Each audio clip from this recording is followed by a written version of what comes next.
Uncle Lou sat on the toilet handling his business, doing the number two.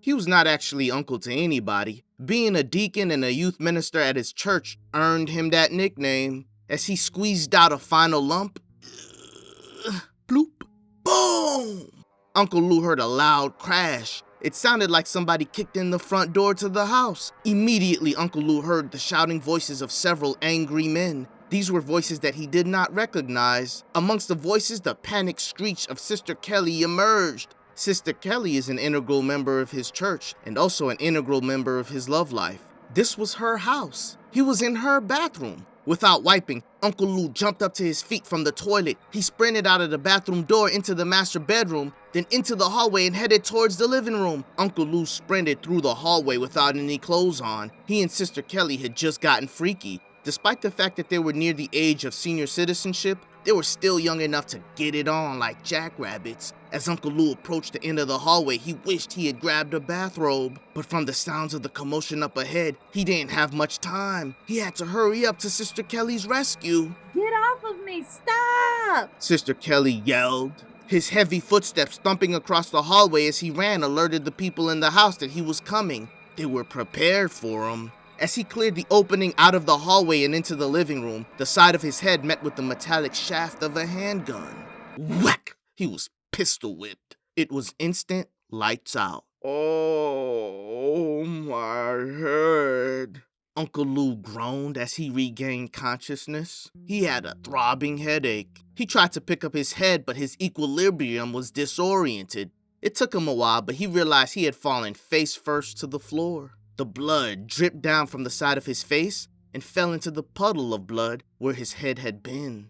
Uncle Lou sat up. He looked around. He spotted Sister Kelly quietly sobbing on the floor. Kelly! Kelly! He yells. Kelly, you hurt? She was laying across the room from him. Carefully, Uncle Lou got up and cautiously made his way towards her. Sister Kelly was in tears. They took him. They took my baby. They took him. She cried. Kelly, listen to me. You okay? You okay? Where's Byron? They took him. Sister Kelly cried in response to Uncle Lou's question. Uncle Lou didn't get to see anything. His consciousness went blank the second he cleared the hallway. Sister Kelly informed Uncle Lou that 6 men with masks on kicked in the front door and made out with Byron. They kidnapped him. They didn't harm her, thank God. They only came for Byron. It all happened so fast, they left before Uncle Lou regained consciousness. This was all too confusing to Uncle Lou. Like, what problems did these guys have with Byron? What did he do? Byron was in his mid-20s. They came 6 deep because they knew Byron was a lot to handle. As Uncle Lou helped Sister Kelly to a seat, he had spotted a peanut butter-colored smear on the carpet floor. That's where he had sat up. Bare cheek. He made a mental note to clean that spot up before Sister Kelly noticed it, as well as the blood too, of course. But first things first, they needed to call the police. Uncle Lou stepped off to retrieve his cell phone as Sister Kelly continued to cry. Why would they take him? What did he do? What did he do? Why would they want him? She cried. 6 months ago, 6 months prior to the home invasion, Byron had been kidnapped, held against his will. He'd been captive for over 12 hours. In this moment, he's sitting in a tiny room. It's cramped. There are no windows and only one locked door. The lights are so bright, the chair is uncomfortable. The table is solid metal. Byron is sleep deprived. He can feel the sleep burning on the back of his eyeballs. This is the worst experience of his life. Worst of all, he's hungry. No, starving. On the verge of death, it feels like. That was the sound of his stomach, growling, begging for food, pleading with Byron to feed me. Byron's overweight. At 5 feet 3 inches tall, the 200 pounds of weight on Byron looks like it's 300 pounds. He's just a round Oompa Loompa. If you pushed him from behind, it don't look like he'd fall. It looks like he'd roll. His stomach is rolling right now, growling over and over, begging for food. And it hurts. Oh, it hurts him so bad. He would have several meals by now if he could help it. If these niggas hadn't taken him off the street, he would have something, anything, but Byron can't help it. An anguished expression passes over Byron's face as he lowers his head onto the table. He braces for pain. Click clack. The locked door opens. Robert Williams IV steps through the door and with a smile on his face says, "I'm back." Byron quickly picks up his head, faces the direction of the voice. He sees Detective Robert Williams holding a large, family-sized KFC bucket of fried chicken on one hand and a large Pepsi with no ice in the other. Salvation, salvation, relief. Joy is the instant emotion overwhelming Byron's body. The aroma of the chicken seduces his senses. His mouth begins to salivate. He started to drool. Sleep? What's that? Forget about it. Byron's eyes are wide open. His pupils are dilated, staring at the food approaching him. The interrogation room is small. It shouldn't take the detective so long to give him the food, but the detective took his time, moving in slow motion. Byron is under custody. If anyone other than the government takes you and holds you against your will, it's called kidnapping.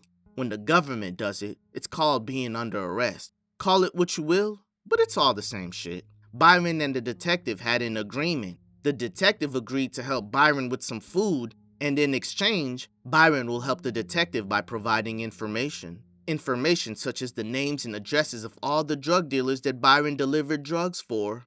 Starting with the top boss, of course.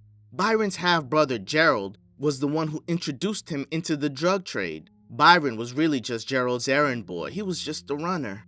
Byron and Gerald were related by their dad. Their dad was a deadbeat. They never met his ass. If it not were for Byron and Gerald's grandmother, their dad's mom, the two brothers would have never met each other.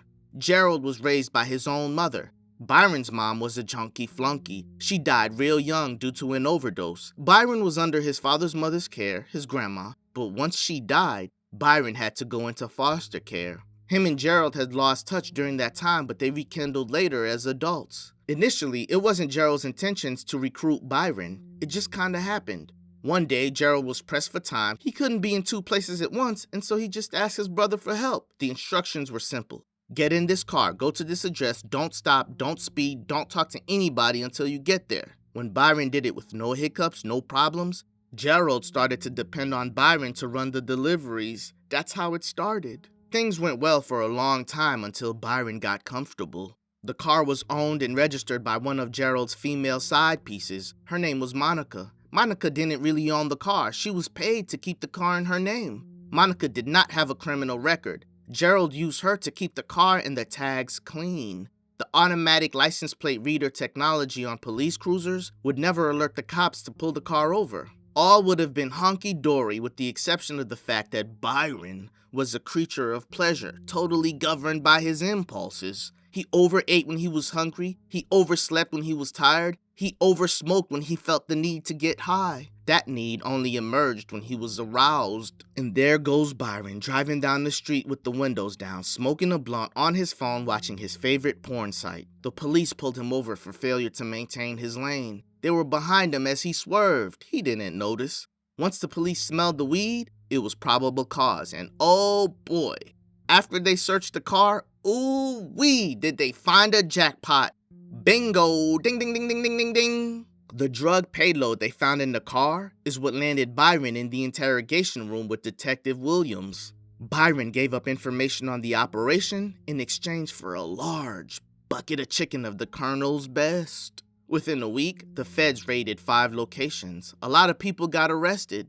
Byron's half-brother Gerald disappeared. He straight up vanished from the face of the earth. The remains of his body wouldn't be found for another 40 years. With the information provided by Byron, indictments were handed out like candy. His level of cooperation with authorities permitted him to do house arrest.